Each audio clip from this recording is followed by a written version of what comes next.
Hello, hello, hello. How are you all? Today we are going to talk about Khajuraho temples.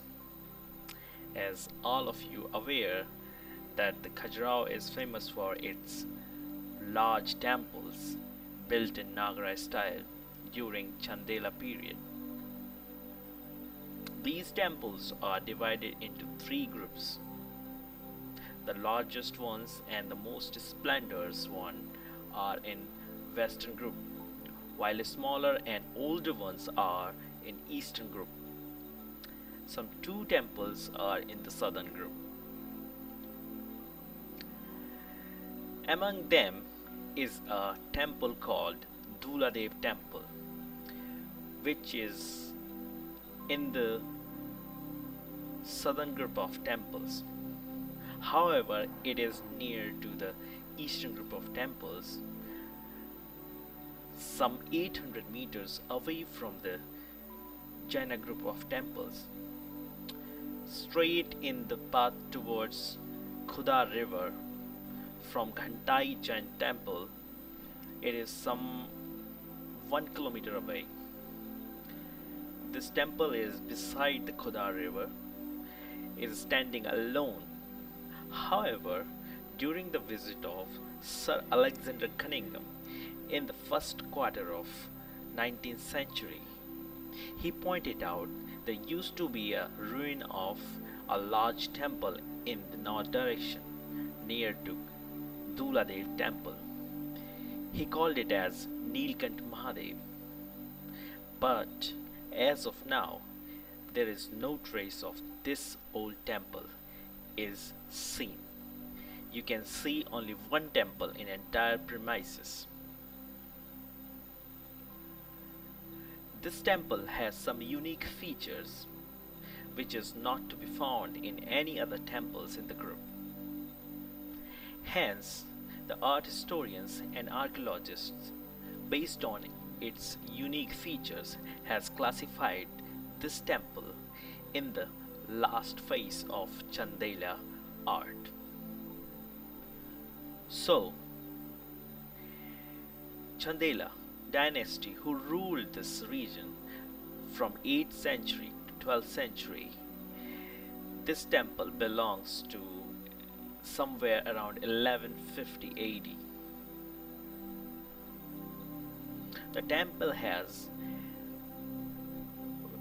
common feature as a Nagara Temple Architecture based on very high platform connected to the staircases, has main entrance porch called as Mukhamandapa in the beginning, then after a large hall called as Mahamandapa connected to Sanctum Sanctorum through vestibule called as Antarala. Sanctum Sanctorum or Garbhagriha housed a linga form of Shiva. It has no inner circumambulation path, which is called as, hence this is a Nirandhara type of temple. The temple is facing east direction, dedicated to linga form of Shiva. Although it is smaller than its predecessors, it is very radical in design compared to earlier temples. It's known as Stylite design, which was in vogue during 12th century AD, and examples of which can be seen in West and South Karnataka region. The temple is incompletely preserved and has been extensively repaired and restored. Nothing has survived from the core spire, as you can see, except some corner projections, which is known as Karnakutas. All leaning half spires are missing, except a lower one in the south direction, which is visible on the screen. Gabled roof of the vestibule is also mutilated, and roof over Mahamandapa and porch are completely lost. Now you can see there is no roof over and entrance porch, and the Mahamandapa. The ceiling of Mahamandapa had collapsed once. The female brackets which it had were also destroyed.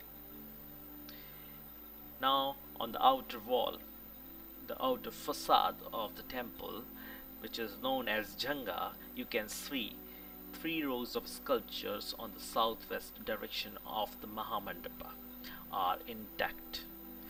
Those of the southeast and northwest are almost completely missing. The sculptures of northeast are only partly preserved.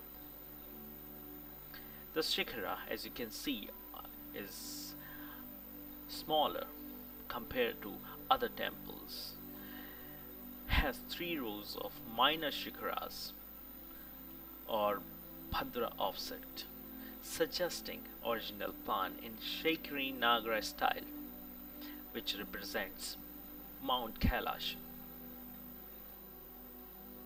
The entire shrine is based on a platform known as Jagati, which is roughly around 3 to 4 feet high. Above Jagati, if we talk about the Garbhagriha or Sanctum Sanctorum, there is a pitha or plinth on which the sokal is based. Pitha has some different parts called Bhitta, Chippika, and Karnika, Grasapati, and Antarapatra, which has a war scene throughout entire temple. You will see an army moving, people fighting with each other, and there is a depiction of horses, human soldiers, elephants in different forms. And above this Antrapata there is a cornice. The cornice, which is known as Kapotika, is a marking of the beginning of Bedibandha or Adhisthana, known as Sokal. Upon this, the floor of the temple is based. This also has different parts. Beginning with the Kapotika, it has Khura, then Kumbha, then after Kalasha, then a small pattern known as Gagraka, then after again Kapotika and Manchika. This all comprised within the Bedibandha. And by the end of the Bedibandha, you will see the beginning of the bands of sculptures, 3 rows of sculptures covering entire temple, Garbhagriha, and Kapili, which is outer wall of the Antarala or vestibule, and Mandapa. Mandapa has heavily restored, hence it does not have much of the sculpture now, but in its original form it used to have sculptures in transept and outer portion of the mandapa. There is a wall, sanctum wall, known as Janga, which houses number of sculptures from all sides. Then roof ends in entablature known as Verandika. It has very small portion, and above which the spire starts. Here you see small edicules in the middle of the cardinal direction, in all three direction actually, not four, because the fourth one is the door. And here you see path, which is called as, hence this is a Nirandhara type of temple. The edicule here is in Nagara style, and as you see, This edicule is unique to this temple. We do not see the example of this type of edicule in any of the temple in the Khajuraho. And the front is Udgama, and the niches are called as Rathika. All over the Rathika and Udgama, you will see the Gavaksha pattern, a very typical pattern seen in the Nagara Temple Architecture. Corner projection, you will see Karna Shringa and Karnakutas. These Karnakuta stambhas are combination of Kuta spire and the band of sculptures, then after followed by pillar type of structure. Here you see the rathas. The cardinal direction is called as Bhadra, then after Anuratha, then the ceiling of Mahamandapa had collapsed once. The female brackets which it had were also destroyed. Similar projection go on up to the top of the temple, known as Bhadra, Anuratha, Pratiratha and Karnaratha. You see the temple spire is curvilinear in shape and concentrate on the top where it is called as Griva, neck portion mounted. So in this case the original disc has disappeared and the later has been restored, so you can see the difference in the color on the shape of the stone. This grouped disc is known as Amlaka because it looks like in the shape of gooseberry, and on the top of the Amlaka there is normally a Kalisha form of a spire, which is missing in our case. And when we count the story or bhumis of this Nagara temple architecture, we count this bhumi Amlaka.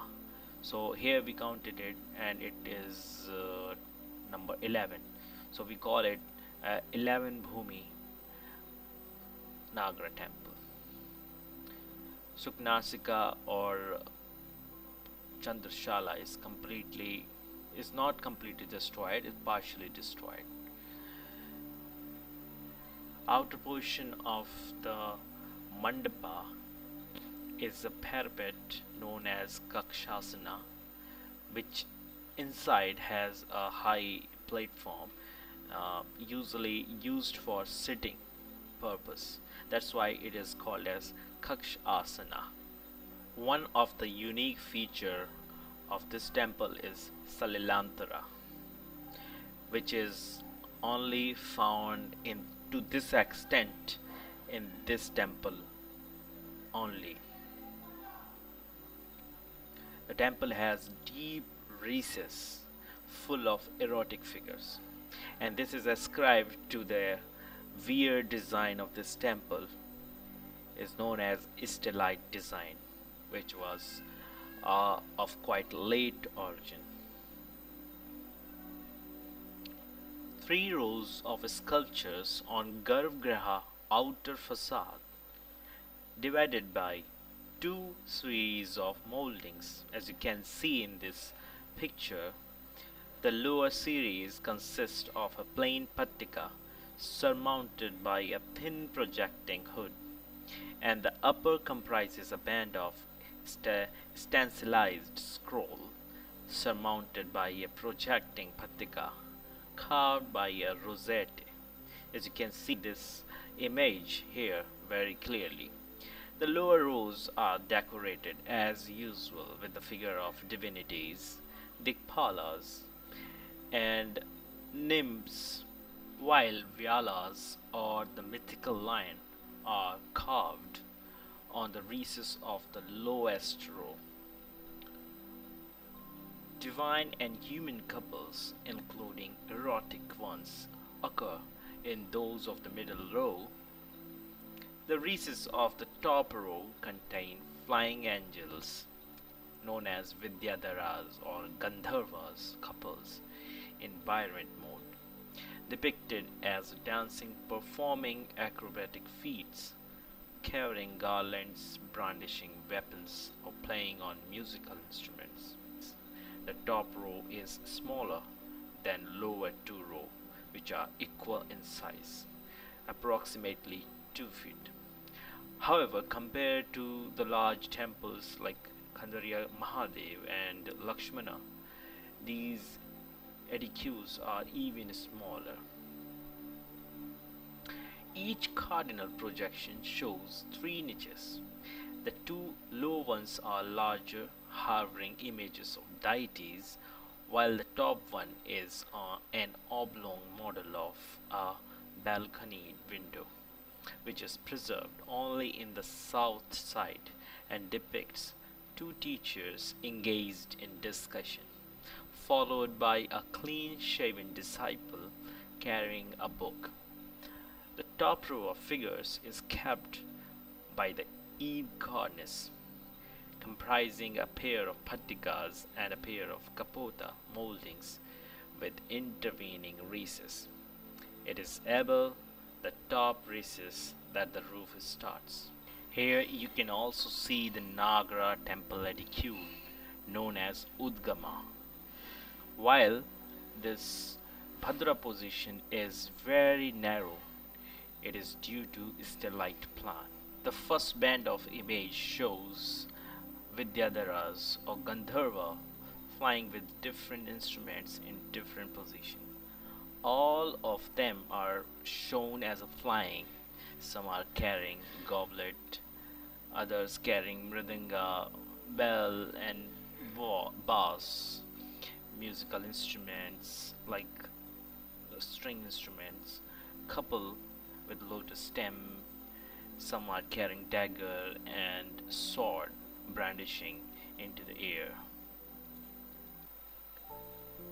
Third row contains Astbasus in the form of bull head, carrying different attributes in their hand, while the third row or third band contains Ast- Astadikpalas or the guardian of eight directions, exactly as per mentioned in the book of Vastu Mandala, Vastu Purush Mandala.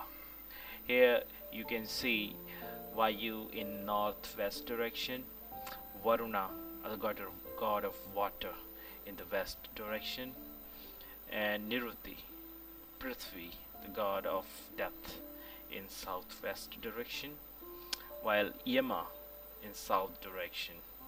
Both Niruti and Yama have a different iconography, which is very uncommon in this temple. While in rest of the uh, temples in Khajuraho, the iconography is completely different. Here we see a different iconography of Yama and Niruti. So we have to notice it as a unique feature of this temple. While Agni is usually depicted in the similar manner in the southeast direction, Indra, the image of Indra is missing, may have destroyed or collapsed. While in northeast direction we see Ishana, and in north direction we see Kuver, typical depiction as seen in other temples in Khajuraho. Bhadra offset depicts some very important figures belonging to the Parivara deity. Bhairava, here you can see the depiction of Bhairava is perhaps the unique in Khajuraho.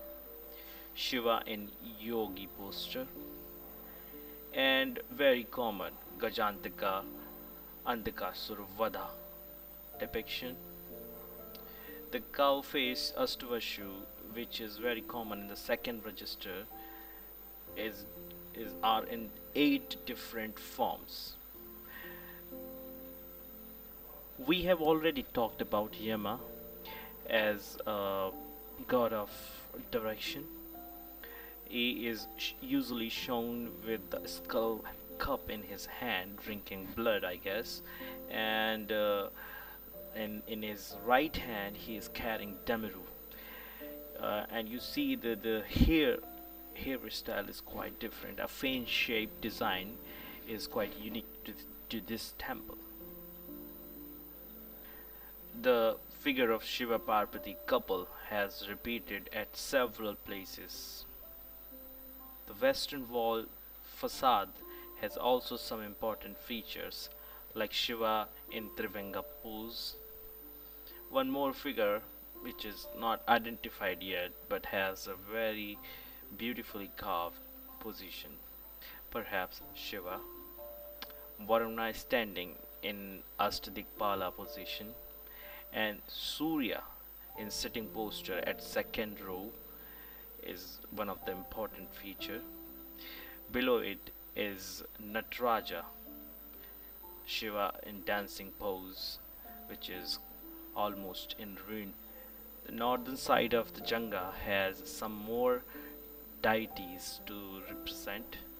One is unidentified, perhaps slaying of Kuvalabhida, elephant by Krishna, because here you can see the god is sitting on the elephant holding his its trunk in its left hand and poking it with the hilt of the club. The other side is showing Shiva. This is again a depiction of Nataraja in dancing pose, and another figure of Nagakanya, which is on the on the adjoining of Mandapa and Anturala. Kartikeya is depicting sitting on the peacock holding spear in his right hand. Chamunda is also shown and with its all attributes. I guess it is one of the two depictions found in Khajuraho. This one is there is also another depiction of Chamunda in one of the temple, and last one is Vishnu riding on Garuna in human form.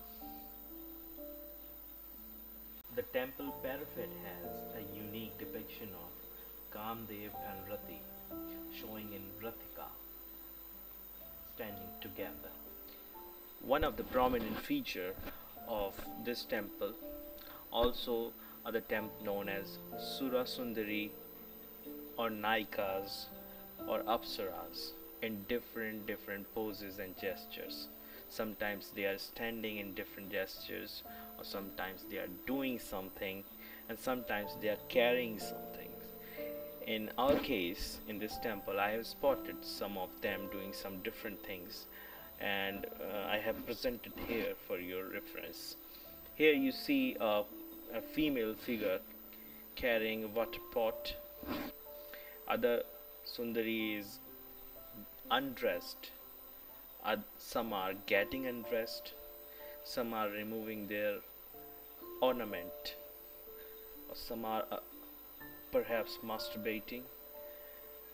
Some looking their face in themselves into the mirror are known as Darpana Sundari typically, and some are holding their hands in such a way they are known as Torana Sundari. Some other female figure putting their hands on the breast, presenting themselves in a very sensuous pose, some known as Alaskanya. Similarly, some other are dancing with instruments. Another interesting and typical feature is depiction of war scenes in the band. This band is small enough but is almost surround the entire temple, including the main Garbhagriha and the mandapa. Here we see possession of army, people fighting, the other means soldiers fighting with each other, possession of elephants, horses, carrying different weapons as we see here, and some inscription marks are also there beneath the band. And I guess this is very helpful in understanding the war strategy and the weapons used in that period of time. So in some cases, very interestingly, show the crushing of humans with, by elephants. The elephant tramples human body under their feet, and this is one of the cruelest method of punishing people in ancient time. Another important feature is the erotic figures in this temple. These erotic figures are not shown in the and are normally not visible from outside unless you see very closely within the deep recesses or called salilantara. So these erotic figures are hidden under the salilantara.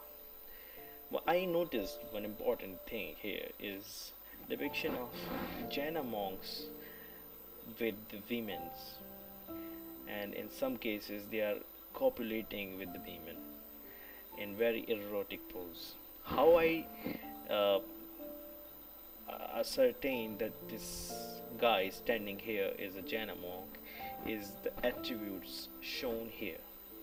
He is shown here with the short curly hair depicting on the Jaina statue, large ear and kamandalu, and pitch, which is normally kept by the Digambara sadhus.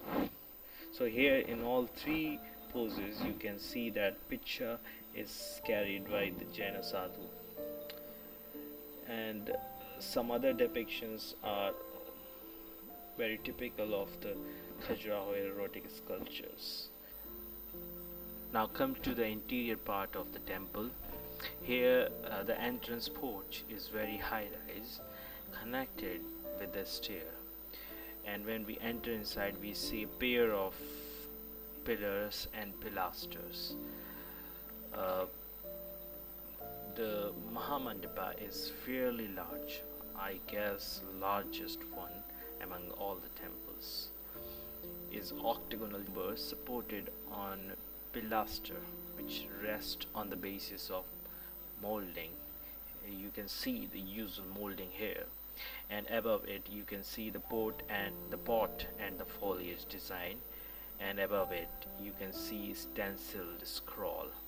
A median band with kirti mukhas is visible here in between, and the plaster carry a plain capital which supports four bharvaka, or you also can say that kichakas. There are nagi figures in between in every corners of these bharvaka. The brackets carry a beam of same height and design as seen on the porch from the outside. The lintel supports a frieze showing a processional scene representing foot soldiers, horsemen, elephants, and without rider. There are also secular scenes, means sitting and dancing, some other scenes also there. And at one point I have noticed an inscription also. These are surmounted by two courts of cornice, both likewise decorated with lotus petals, capped by a band of rosette. From the lower cornice project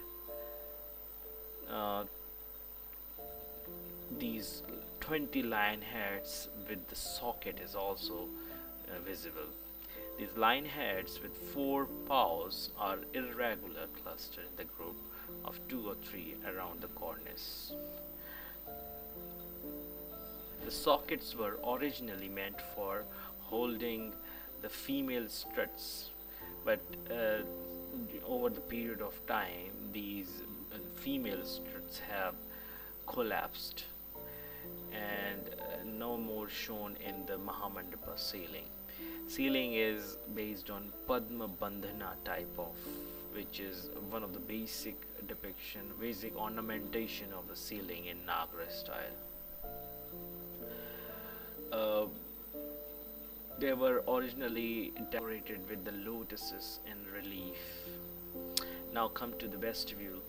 The plaster of the vestibule, three on each side, resemble those of Mahamandapa, with the difference of that the median beam here is higher up, and upper 1/3 section of shaft is filled in some cases with pot and foliage design. The interspace between these plaster is left either plain or decorated with simple stenciled scroll and not with the figure of nymphs as found in other temples. Four pilasters of the vestibules, like the pilasters similarly placed between the porch and Mahamandapa, carrying on the lower portion of their shafts spirited figures of dancing apsaras, and ceiling of vestibule is flat, decorated with 7 small lotus in relief. Now come to the door jamb of the sanctum. You will notice some important features here. This is very typical of other Khajuraho temples. The doorway is entered through a flat moonstone decorated with the conch shells and scrolls. This is known as Chandrashila. The doorway is of 7 bands. The first band is decorated with a stenciled scroll, flanked by a floral garland ending in the figure of a naga. The second and the fourth bands are carved with the ganas, dancing or playing on musical instrument. The third or the central band, representing a plaster, shows figure of 7 mothers and Ganesha. The fifth band repeats the design of the first one. The sixth and the seventh bands, forming the beveled surround of the doorway, are decorated with incised lotus petal and beautiful relief of mythical lion pursued by acrobat carrying sword. Top of the lintel has a design of Vidyadhara carrying lotus stalk and figure of Vyala fighting with the human on either sides. Below it is a design of Gavaksha on upper band, which is shown here, and below it you see a pattern, a band of gods which have Brahma and Vishnu on the left and right side, and center is flanked with the Shiva. Below it is a Bharvahaka Kishak blowing conch or shankha. Here you can see 9 planets depicted as Surya, Chandra, Mangala, Buddha, Brahaspati, Sukra, Shani, Rahu and Ketu. These door jamb in the bottom side have river goddesses represented in the lower part, depicted as a standing in Trivanga pose, an umbrella decorated with the pompons and held by a female attendant on either side. These goddesses, known as Ganga and Yamuna, standing on Makara, crocodile, and tortoise, Kurma, respectively. Inside Garbhagriha, you see Shivlinga of quite late period, having a square-shaped yoni pedestal, and 1,000 small lingas are engraved on the top of this linga. The sanctum is a square shape, and the walls of sanctum is quite plain. There is a niches in front, but except it, there is no other decoration on the wall. The pillars carry some kind of ornamentation, which were the part of the mandapa and then vestibule, and then after inside Garbhagriha the pillars carry the usual design, but except this there is not a single design on the walls. Now I'll discuss some salient features of this temple which keeps it apart from other temples. The architecture it copies is based on the old style. There is not much change, and hence it is stereotype. However, the elegance and the grace of figurine of women are more like pin-ups, but there are very less figurines which has some good features. The quality of art has degraded by the time. The temple display a marked change from the earlier temples in the architectural sculpture style. This temple is small in size, and the sculptures are also inferior in their quality. And here the sculpture were typical. It's different trefoil type of crowns which I have not noticed in other temples. The ornamentation is usually very heavy. Third point is the repetition and the ad nauseam of the same image with identical attributes. We see a lot of them repeating again and again in the depiction, is a glaring departure from the decorative scheme followed in other Khajuraho temples. This shows the poverty of ideas and artistic degeneration, and the plasticity of the iconographically built sculpture is there in this temple.